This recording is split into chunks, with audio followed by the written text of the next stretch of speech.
So if there is fear in one area, it will try to find its way into other areas.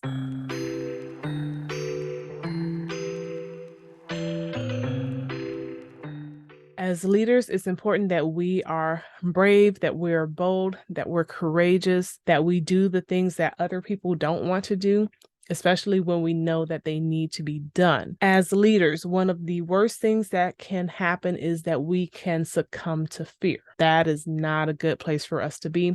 We don't want to do that because fear is one of those elements that infiltrates into other areas of our lives. So if there is fear in one area, it will try to find its way into other areas.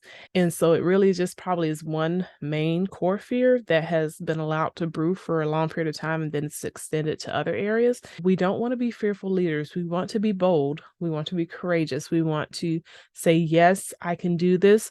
Yes, this looks scary, but I can do this. This is not exactly a leadership example, but I remember at one point in time, I had a fear of heights. And then when I lived overseas, I ended up living on the 44th floor of a high rise. So we kind of got over the heights thing. Okay. But prior to that, I ended up going on a trip with some youth when I was a supervisor over the leaders and the youth. So we did this outing where we went to this obstacle course, and I'm just watching the youth having a great time and some of the leaders having a great time. I was having a great time on the ground. Yes, I was on the ground. But at the end of it, the director realized that, hey, she hasn't done anything. So do you want to have a chance to do something before we leave? And I'm like, no, no, no. So long story short, I ended up doing like this 30-foot in the air tightrope while my eyes were closed. And like the only thing I had to hold on to were two other ropes, like one rope on one side, one rope on the other side.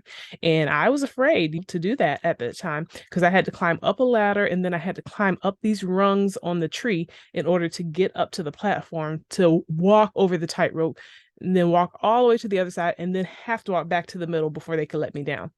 I want to say that that was one of the first parts of my journey of overcoming the fear of heights. And so from there, then I ended up living overseas and in a high rise that was on the 44th floor of a building. And like I said, that helped me to get over the fear of heights, even just to ride the elevator to get to my apartment at that time. The pressure on my ears would pop twice just riding the elevator just because it was so high up. From that, I ended up doing the world's longest zip line. So I'm saying how it wasn't like an immediate jump to doing the world's longest zip line. It was like a progression. So as leaders, we can progress in our journey and in overcoming the fears. So maybe you might have a fear of giving speeches. So maybe don't try to give an hour-long speech. Maybe you just give a 5-minute speech in your meeting or in a leadership meeting. Just start small, or maybe you facilitate the meeting. We take those small steps when possible to help build up our courage and build up our muscle so that we can go and grow. And we want to be courageous, okay? We want to be, and courageous is like corazon. It has the heart. So it's like being full of heart, being, yeah, like, yes, we can do it. Yes, I can do this. And so I want you to go into 2023 knowing that, yes, you can do hard things. Yes, you are able to have those difficult conversations. Yes, you are able to deal with that difficult manager or leader or coworker or employee or whatever the situation is. And I don't want those situations to conquer you guys as leaders, but I want us to, develop different strategies. Of course, we want to be wise. We want to think about how we can handle it. And is everything going to be perfect all the time? No, but everything should progressively get better day by day, year by year. And even when we have a setback, we dust ourselves off. Sometimes we might need to just sit and catch ourselves for a minute. I have to say, wait a minute. Wait, that was a tough one.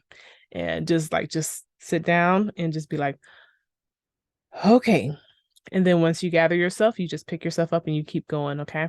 So I don't want you to ever give up. I don't want you to ever feel like there's something that you can't do that you actually have the ability to do because you have greatness on the inside of you. They would not have picked you to be a leader if they didn't see it. So somebody saw the ability to lead in you or the skill set to lead in you, or they were like, I bet this person is going to be an amazing leader.